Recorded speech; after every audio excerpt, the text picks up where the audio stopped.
Hello everyone, I am about to take MTRX, the train line from Stockholm Central train station to Gothenburg. Gothenburg is Sweden's second largest city, and it's going to be a nice journey. It's going to go literally across the entire country from East Coast to West Coast, and it's about 3 hours long, like 3 hours 17 minutes, something like that. I'm leaving at 7:11 in the morning, going to arrive around 10:30. So this is a very popular route because it's connecting the two largest cities in the country. So there are two different lines that you could take. There's MTRX, and then there's also SJ Rail.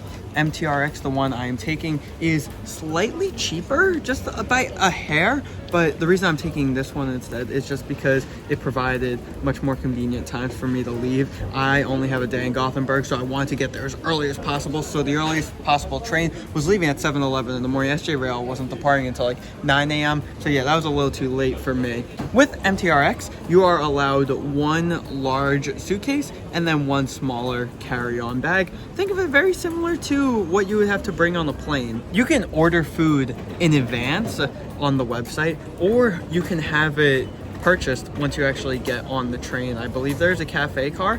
We'll have to see though. But with that, also one thing I find really interesting is you don't get a ticket. You pay online and then you give them your name, your email address, your phone number, but they don't give you a ticket. I'm guessing you sit down and when the conductor comes, you either give them your name or maybe they have electronically your name from where your seat is.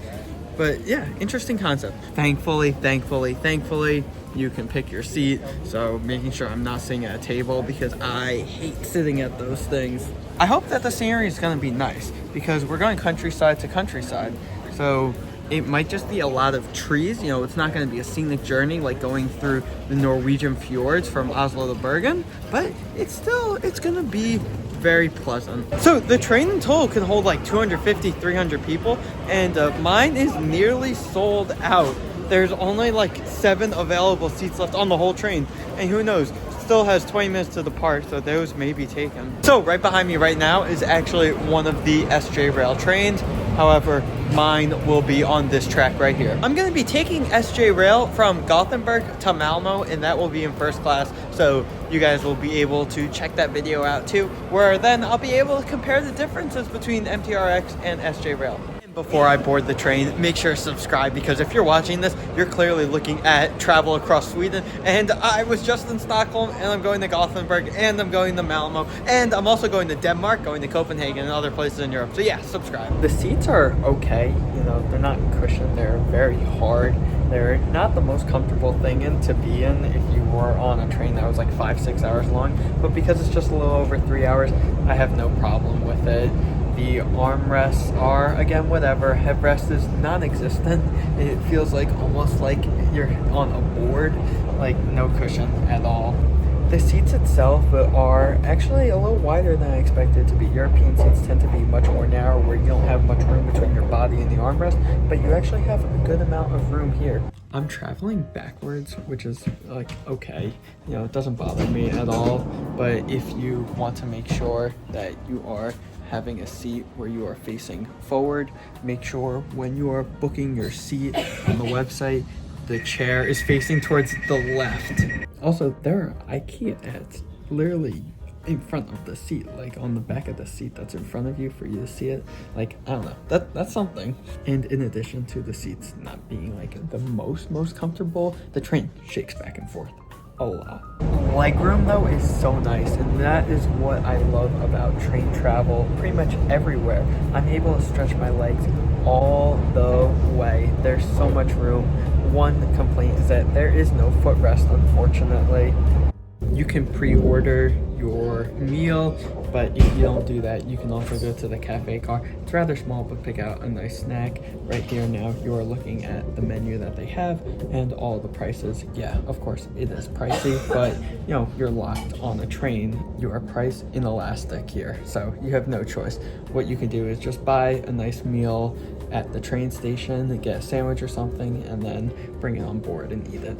They have tray tables in front of you if you want to eat or for you to do your work on it. I tend to avoid those because those never get cleaned, and those are usually rather dirty. If you do use them, wipe them down with a cloth. So in terms of charging, there is no USB outlet. It just has the regular European plug. So especially if you're from the United States, make sure that you have that adapter. There is this overhead space that we can put our luggage, which is really great. Being able to just be at our seat. It's almost like an overhead cabin, like on a plane. And if you don't want to put it there, because sometimes those shift, that they have luggage storing spots right when you actually get onto the train. However, those do get filled pretty quickly, so like I wasn't able to get them, so that's why I would put my bag on top of my seat. I really like how in the center of the aisle there's a big screen that tells us the exact time to the minute that we are going to get to the station. It's something that Amtrak in the US does not have. The screen even adjusts if there are potential delays. So if we were supposed to get to a station at 9:53 and now we're getting it at 9:57, it will adjust it on the board. They do have garbage bags actually next to every single seat, which is a little different than what I'm used to, but I guess that's good because if you then have your meal, that you have somewhere to just put your garbage and then you take the garbage bag and throw it into the larger garbage can they have. The cabin itself, you know, it's good. Nothing crazy at all. There are 5 cars total, so you want to stretch your legs out. It's enjoyable just to be able to walk to the end of the train and back. This train reaches a maximum speed of 200 kilometers per hour, which is roughly like 125 miles per hour. So yeah, I was right. There is no ticket check. I guess the conductor's there for if there's an issue, that if somebody is in your seat or so forth, like they have a list already knowing of what seats should be occupied, what seats shouldn't, so that's how they're able to tell. But yeah, no scanning of the barcode or anything. So I've been enjoying the scenery a lot so far, even though it's just trees. Like, it's nothing much. It's not like you're getting a scenic journey.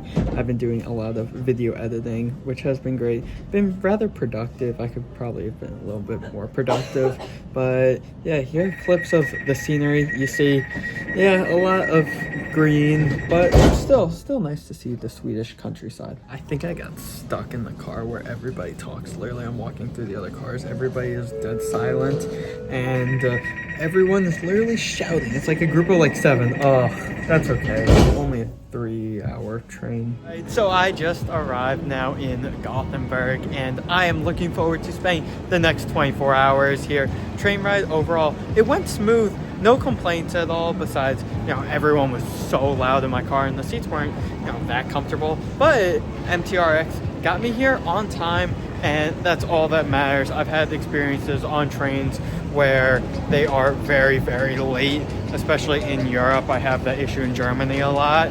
But yeah, highly recommend MTRX if you are going Stockholm to Gothenburg.